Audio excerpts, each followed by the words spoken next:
Well, hey everyone, welcome back to MercyTalk. This is one of your hosts, Melanie Wise, and I am joined today by the lovely Rachel Thomas and the also very lovely Julia Baca. Yes.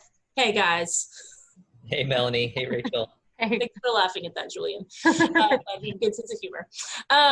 Good. Guys, I am really looking forward to our conversation today. We have been talking the last couple of weeks about this idea of missional hospitality. And I just kind of want to lead into this by reminding, if you haven't been able to listen to the last couple episodes, we've just been talking a lot about how really for us as an organization and as a ministry, our goal, our hope, and our prayer every day is that we would be really just a source of hope for the world. Yeah.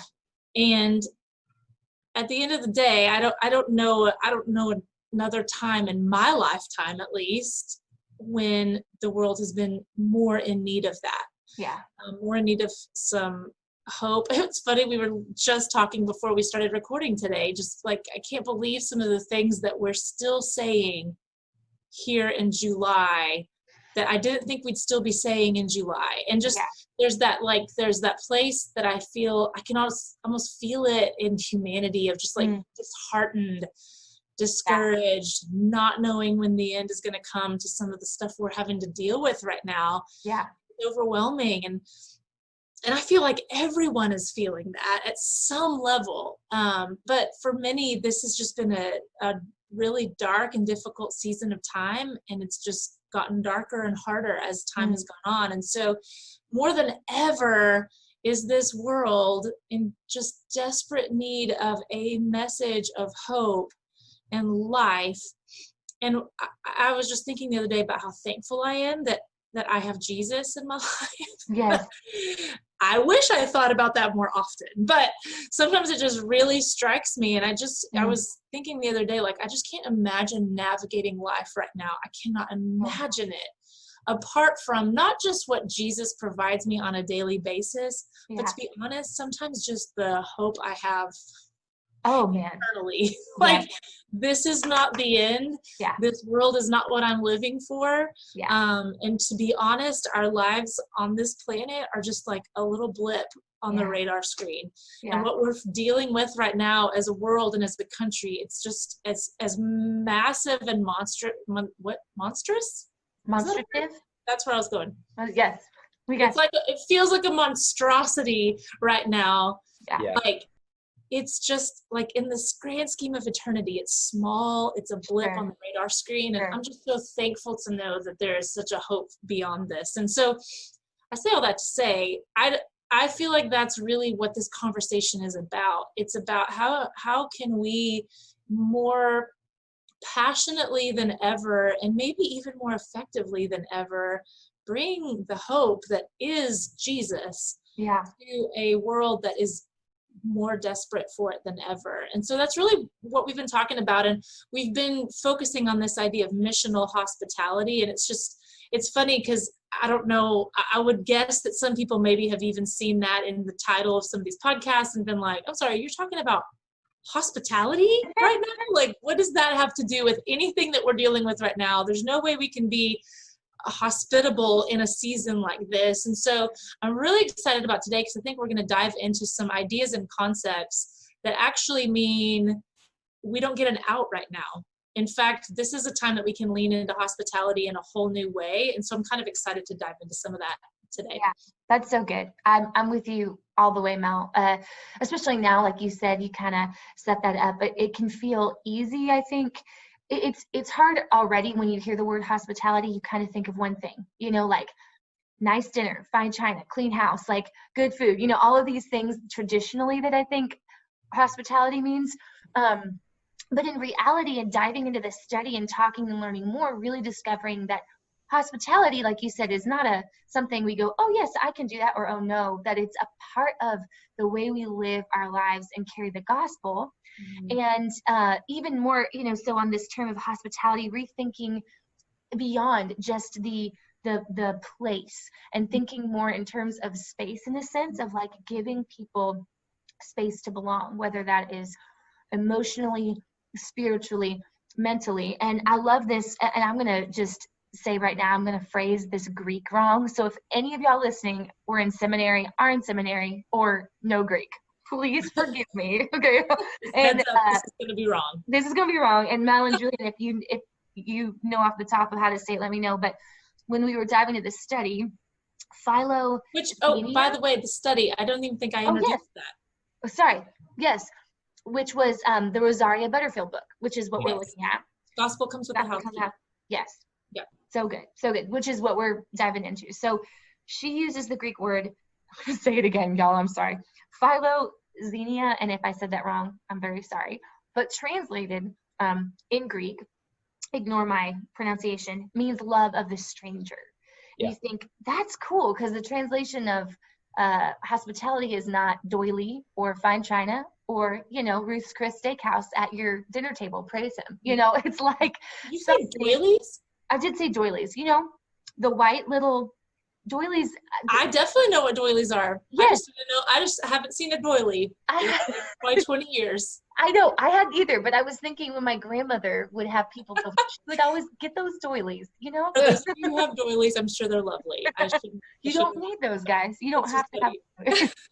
But all that to say, really reframing, really rethinking, and this can be scary, of course, because again, we kind of unpacked in the last episode, breaking down this concept of what does it mean to be a Christian in a post-Christian world, and why this struggle of feeling like a victim doesn't serve you or anyone very well, because all it does is promote fear.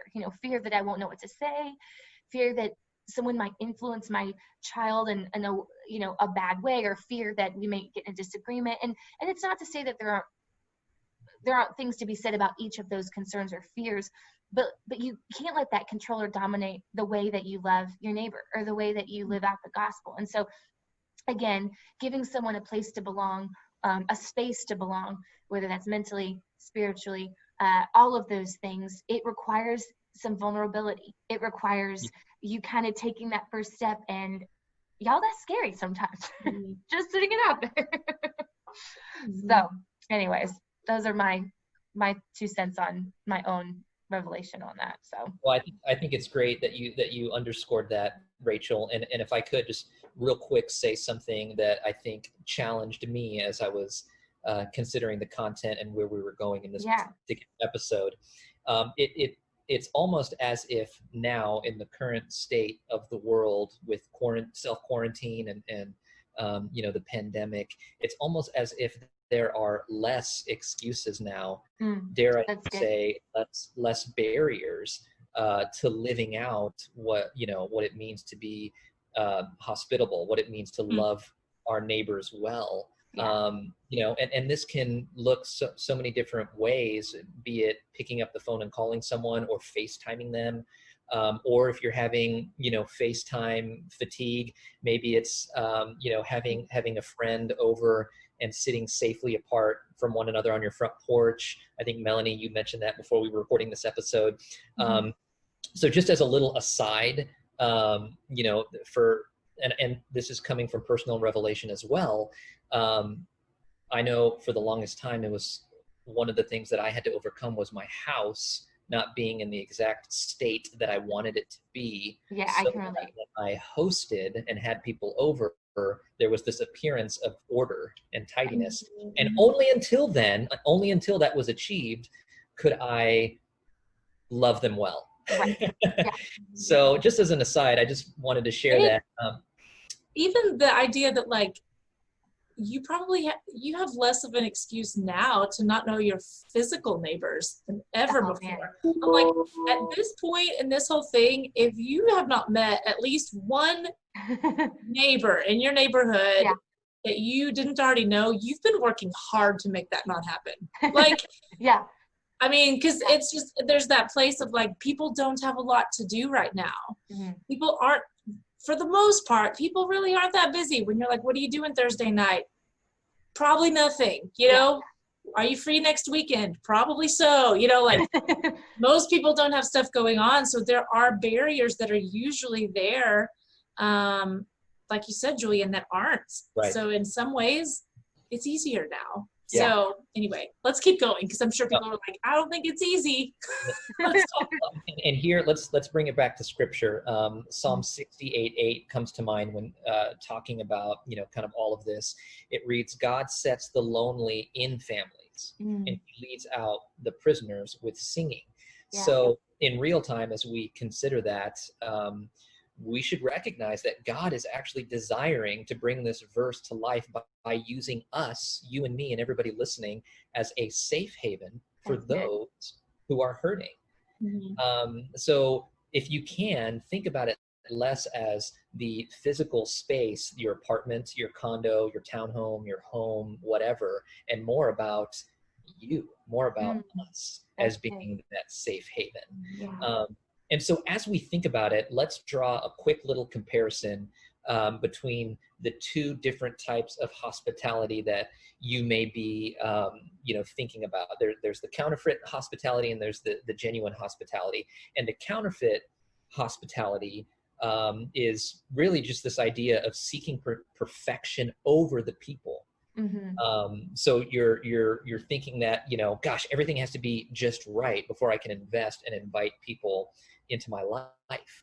Everything being just right, meaning not just like the physical stuff in your house and the order and tidiness of your house, but maybe even just stuff you feel you have to get right in your own self. Now that's not to say, because one of the things that we preach, in the outreach team with regards to, we even talk about this with our Keys to Freedom study, is that, if we want to impart freedom, we have to have experienced freedom ourselves. Right. So that is absolutely true. But, we're never going to reach our neighbors and love them well if we're waiting for everything in our life to be just right. We're going to be waiting for a long time. That's a good word. And so conversely, genuine hospitality acknowledges one's own humanity and need for others and doesn't wait for everything to be perfect before inviting others into our lives. At regular times, inconvenient times, genuine hospitality demands honest and, vulnerability. Yeah. And so honestly, guys, as I'm thinking back to where I was and where I've come with this idea of missional hospitality, let me just tell you, it is far more freeing and at times less exhausting and less taxing to lean into the genuine. It's more work to try and run around and fix everything and make everything, quote, presentable, right, before you start to invest in your neighbors and love them well. Yeah. There's actually a lot of freedom in just letting go and acknowledging and leaning into our vulnerability and letting the Holy Spirit really work. That's good. So really consider those two differences, the counterfeit and the genuine forms of hospitality, as you start to soak kind of all of this in and reflect. Yeah. Okay. That's really good. That was good. It is more work. It's funny though too, I think when you are so conditioned to maybe put on that good happy face or that like person of perfection or whatever that might look like, when you have been so conditioned to do that, like initially it feels like more work to be honest and raw and vulnerable because it's going against kind of your mode of operation. Right. Yeah. But in the end, I mean, if you really just think about what it is, like I either am just me, yeah, as I am, right, or I am not me, and I have to learn how to be somebody that's not me. In the end, it might be hard initially as you almost retrain yourself to like just be authentic and real with people. But in the end, what a less exhausting life. That was really good, Julian. And one other thing I thought of too, showing that genuine authenticity in how we carry ourselves invites the same kind of vulnerability and openness from those that we're loving. Yeah. So if we set a precedent and an expectation of realness, then those that we're loving and inviting into our space, not just physical space, but those that we're, inviting in, they're going to sense that. And they're going to respond. Maybe not immediately, maybe not right away, but that kind of realness and authenticity that we display in how we love our neighbors will hopefully more often than not translate in the same kind of vulnerability. Yes. That's so good. It actually makes me think of I heard someone say this to someone else years and years and years ago, and I've never forgotten it. I honestly do not remember who or where this was, but I heard someone say about or to another person, "You are such a breath of fresh air to be around." And I've never forgotten that. And I remember when they kind of broke that down and explained it, they said, like, I feel like I can be around you and I don't have to be anybody but just me. Wow. I don't have to be funny. I don't have to be like this moral hero. I don't have to be a scholar. Like, I can just be me. And so when I am around you, I get to just like breathe and relax. Yes. And I've never forgotten when I heard that, and it's like literally become a life goal of mine. I wish I could remember who said it and who it was about. But I remember when I heard it, I was like, that person is like that. When I am around that person, I just can be, I don't have to do anything to impress. I can just be authentically me. And I just remember being like, that's just become a life goal of mine. I want to be that. I want to be a breath of fresh air for people, where people can just be them. But the only way I can create that kind of like environment around me is for me to be authentically me. I think that's exactly what you were saying, Julian. It's like we say this at Empower all the time. You give away what you carry, and you can't give away what you don't carry. So I can't give that away to other people if I am not living in that place myself. That's so and good. I even just think about like, and this is getting into like even just my time with the Lord this morning, where I was like, if I am not good at giving myself grace, and this is my struggle, y'all. I'm a hardcore Enneagram 1. Okay, so if I am not good at giving myself grace in my flaws and in my humanity, then there's no way that I can possibly give that to other people. I cannot give grace to other people if I cannot give grace to myself. Yes. And it's just like, that is becoming a reality to me. And so even in this conversation, it's like, if you cannot give yourself grace for your own flaws and your own humanity and just your own messiness as just a human, it doesn't mean you don't look at the things that need to be looked at in your life, but just general grace for being a human. Right. In your mess, like maybe the journey starts there. Like, Lord, I want to be able to give myself that grace, because if I can't give it to me, then I can't give it to anybody else. And therefore you can't be hospitable to another person. Yes. Like that's, I mean, like what we're talking about today is not possible unless you've been able to do that work for yourself first. So that's something I feel like the Lord's just teaching me, but I just feel like that kind of went along with what you were saying, Julian. Yeah, well, absolutely, because that really has to do with being genuine and authentic. Like, if we are not experiencing this, if we're not even buying what we're trying to sell, so to speak, why is anybody gonna, like you said, take that first step or be vulnerable first? Because you're not practicing it yourself. And so, again, going back to the personal revelation, and even like what you're saying, Mel, in the personal time with Jesus, like thinking of those times, okay, Lord, if I'm not gonna do this myself, if I'm not going to walk out when I'm talking, I can't expect anybody else to do it first, or to want to do it as well. Again, on that same authentic note. And then I think another piece of this authentic versus like counterfeit hospitality, especially during this season, because y'all, we be in an election year, you know what I'm saying? And we feel like if this fear of, oh man, what if I don't agree with somebody on everything? Going back to everything has to be perfect. Everything you can't get messy. If it's messy, then like it's going to be uncomfortable. And then what does that mean? But in the book, there was a phrase he used that really kind of stood out to me. And it said this. It said to not idolize or try to make identity politics your first goal, because our identity is first in Christ as male and female image bearers of a holy God. And that just struck me like, man, this comes into play when when we're hanging out with each other, when we're spending time with each other, because it can be really easy to think, oh man, like, okay, we're jiving, like we're agreeing on everything. And what can easily happen is you end up forming like a social club of people that look and act and think just like you. And I'm guilty of it. The first, I'm like, oh, there's a big group of us here. Like I'm living out the Great Commission. Like I'm hospitable, da da da da da. But really, there are several key things in sharing the gospel. And I would say that some of that is going to involve having hard conversations and having conversations where you may not agree on everything. But the cool thing is Jesus never shied away from those. And he showed us so gracefully how to have those conversations without, I'm going to use a word she uses in the book, being violent in speech. So in the book, Rosario uses this term of being violent with our neighbors in the way we talk, when we say hard things to them, but we don't back it up with the way we're interacting with them, or the way that we're being vulnerable or opening up our space to them. We can, again, we talked about this on social media. I think that's why it's easy to do it there, because you can just say whatever you're thinking, right? Like in no recourse for your actions.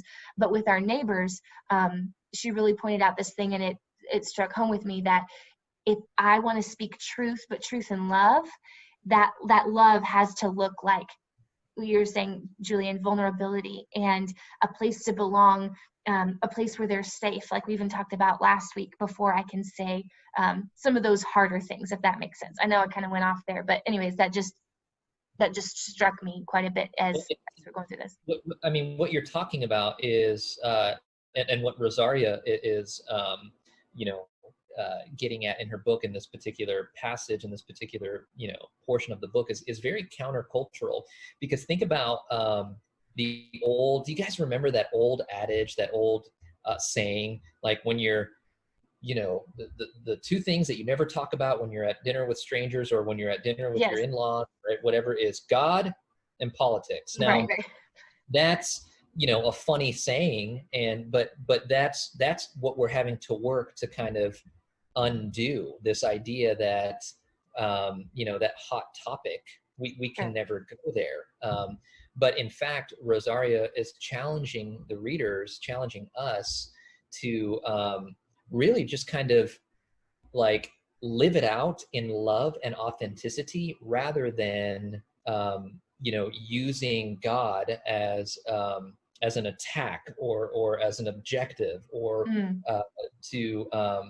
to complete some sort of objective on our part, to get a point across, or to get the last word in, or it's all about how we're living out our authenticity in love.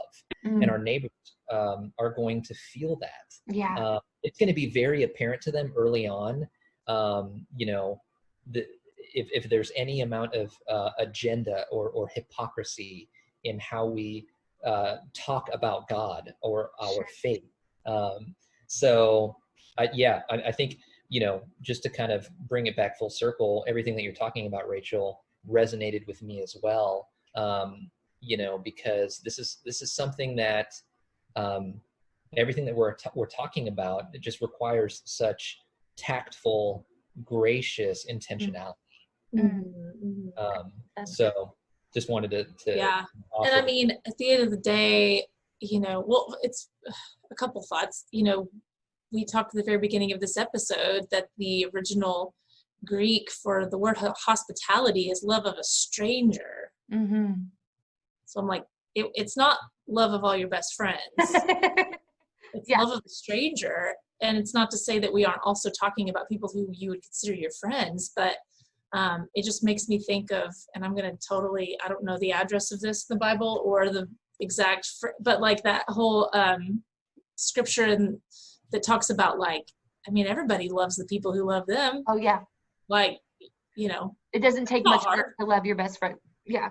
Like that's not, everybody can do that. Right. It's loving the people who are different, who might even be considered your enemies. Like that's where the love of Christ shines, because people who don't love Jesus love the people that they're friends with, Right. And so I think, right.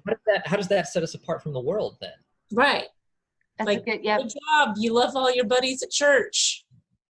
Yeah. I know. I've been so guilty of this.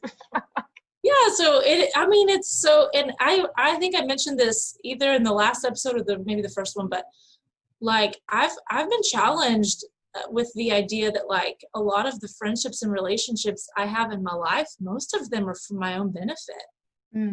Like they do something for me. It's people who have similar interests and similar mindsets, maybe, challenge me and push me in certain areas and ways, but like you kind of mentioned, Rachel, it's that idea of just kind of this social club of my own making. It's like people who think like me, act like me, and like these are my buddies. And so a lot of my friendships tend to kind of serve me more than anything. And so this idea, and Julian, I think you kind of hit on it. I feel like you mentioned that idea of like, authentic hospitality, or genuine hospitality is going to potentially look inconveniencing at times. Yeah. And that's a game changer. It's easy for people to have relationships with people it's convenient, it's fun, it's easy, it serves them. But we're pushing that idea here of really like having relationships in your life that are maybe a little inconveniencing and uncomfortable for you. Yeah. That looks more like Jesus. Yeah. And so anyway, as we're thinking about that, I think something that is important for us to hit on is when we're talking about, inviting people into your life and inviting people into this safe space where they can, just be themselves, mentally, emotionally, spiritually, all these things. I do think it's always great when we can couple that up with our reminder of one of the things we love to talk about the most, and that is boundaries and what that looks like to do that in a really healthy and, life-giving way. Now, I say this to say there's a difference between being inconvenienced and being self-sacrificing to the point of detriment to your own health. And so, there's a long continuum between the two. And so, what we're not saying is that once these relationships get, messy and hard, then just bail because, that'll be bad for you. But what we are saying is that in the midst of developing these relationships and loving the stranger, loving your neighbor, it's so important. First of all, I love that we said, sorry, I'm kind of all over the place here. I love that we started this by talking about like hospitality in some regards is easier now than ever, but I also think it's important to note that it's a concept that's part of the Great Commission. There are people who have the spiritual gift of hospitality, but there are plenty of spiritual gifts that, like, just because someone has the spiritual gift of encouragement doesn't mean I get an out at encouraging.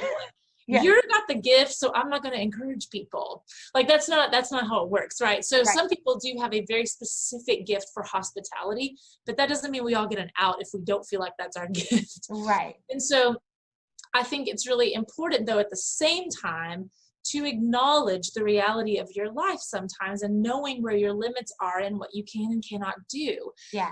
Yo, when I was 28 years old and single, I had a lot of bandwidth for other people and to invite them into my life and to, I wasn't hindered by a global pandemic either at that time. So sure. I'm now married and I have a 15-month-old.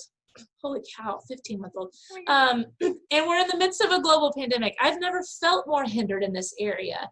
And so this is a time where I'm having to realize my limitations and realize where my boundaries are, but truly to ask the Lord, like, Lord, I don't believe that in this season of time I just get an out in this. But what does it look like for me in this season?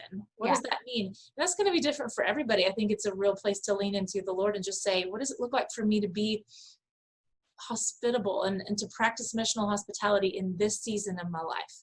And so really leaning into that, but also giving yourself grace, knowing that you can't always do all the things in every season of your life. But also in the midst of that, remembering just the importance of self-care and of knowing that I am of no good to my husband, to my son, and definitely of no good to my neighbor when I am completely depleted and running on empty. And so self-care is always going to play a really important place in just saying, like, again, I'm going to give away what I carry. So what do I carry, and what am I pouring in? So that's always a really important piece too. But then the last piece of this that I would mention is just the importance of really asking for help when it's needed, and really approaching this from like I'm not doing this as a lone ranger. You know, one of the things we talk about at Empower is the importance of coordinated care. Now, we talk about that within the concept of when you are coming alongside someone who is in a healing season, a healing journey, which we all are at some level, but someone who's really in an intense time of there's maybe brokenness and issues that they're struggling with, and they are on a very intentional journey towards healing, and you're helping them, then you need to approach that from a coordinated care place. You do not, and in saying that, to explain, you don't need to be the only person helping another person. That's never a good idea. There always needs to be 2 or 3 people, a team approach to helping someone that's in that kind of a season. But I would say that applies in general in life. Like, as you're loving people and you're reaching out to people and you're caring for people, man, don't lone ranger this thing. Like, do it with other people and have support for yourself. And goodness, like, if you're married, have the support of your spouse. Like, try to get on the same page with your spouse about that. It doesn't mean you have to see it exactly the same or see it eye to eye, but man, especially when we're talking about inviting people into your home, you got to acknowledge and recognize the boundaries of your own spouse, or maybe it's roommates. If you live with people, like, they also have boundaries. And so do not infringe and push your excitement and passion and mission in life onto other people around you that live close to you, and that are a part of your life. So I just think that having that coordinated care approach, but also making sure that that those who are the closest to you, that you're not infringing on their boundaries as well, because that's just going to lead to resentment and all kinds of problems. And I don't feel like that's exactly the most God-honoring way to go about it. So anyway, those are just some thoughts on like your own boundaries and self-care in the midst of doing this. For sure. That I would have. I'd love to piggyback on one thing real quick, the self-care piece. What a great testimony and example that would be for your neighbors as you're loving them well. If they could see in you, in me, in us, as we're caring and loving for them, like, man, you just always seem refreshed. Like, your life isn't together. Sure, whose is really, who isn't broken, but you always seem like what a great testimony, I guess. Could that be to them, to see how you self-care? Like, what example that could potentially be in how you're loving to them, and when you're just kind of spending time with them or whatever. That's just something I thought, Melanie, as you were sharing those those key things to keep in mind about taking care of ourselves and exercising boundaries. I just think that would be a really cool, potentially really cool testimony for someone to see in you, man, you take care of yourself well, and it shows. Which I know this goes without saying, but this is like, I feel like a lot of things we're talking about today are like connecting with just some of my time this morning that I was just journaling and praying, and I was reminded like that at the end of the day, I can do, we talk about self-care and people are like, oh yeah, sleeping or going out on my back porch and reading or whatever. Like, all those things are great and so wonderful. But I was reminded again today where, there's just these scriptures where it's like the Lord says, like, come to me and like lay your burdens down and I'm going to give you rest for your soul. And I'm like, there's a lot of things that offer emotional rest, mental rest, physical rest. They're all good. I think they're great to incorporate in your life. But there are few things outside of Jesus that offer me rest for my soul. Now, I will say, I actually overuse that phrase a lot. Like, I'll eat chips and salsa, and I'm like, this is so good for my soul. Pretty good. Let's be honest, that's debatable. But truly, like, if you're really honest, like, I don't know, there's nothing else that offers me rest for my soul than Jesus. And so as cliche as this might sound, I just was reminded again, like, yeah, it's good to build some of those other things into your life.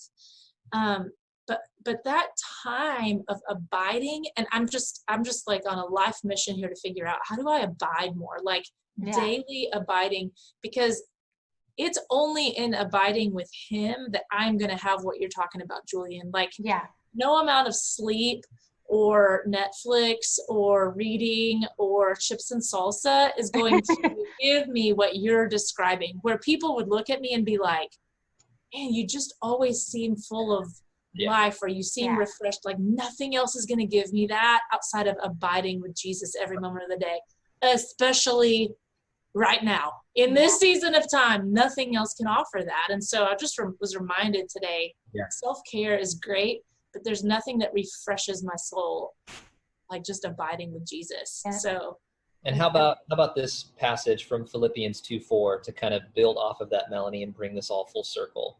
The passage reads, "Therefore, if you have any encouragement from being united with Christ, if any comfort from his love, if any common sharing in the Spirit, if any tenderness and compassion, then make my joy complete by being like-minded, having the same love, being one in spirit and of one mind. Do nothing out of selfish ambition or vain conceit, but rather in humility value others above yourselves, not looking to your own interests, but each of you to the interests of the others." So good. That's really, really good. I love it. What more can you say after that? I mean, that just that encapsulates the whole, idea and importance behind this conversation. Absolutely. Awesome. Well, guys, this has been I'm glad we had this conversation. This was, I think, timely. It could feel on first glance like out of place, but I think it's not. I think it really is, like you both have said, perfect timing, not a coincidence that there's a pandemic going on, and we still need to seek and ask, and ask the Lord to show us other ways and continuous ways to live out the Great Commission, and to live it out no matter what the world looks like. And so I'm thankful that we just got to have this conversation about missional hospitality. So thank you guys for listening today, and we hope that you will join us again here on Mercy Talk.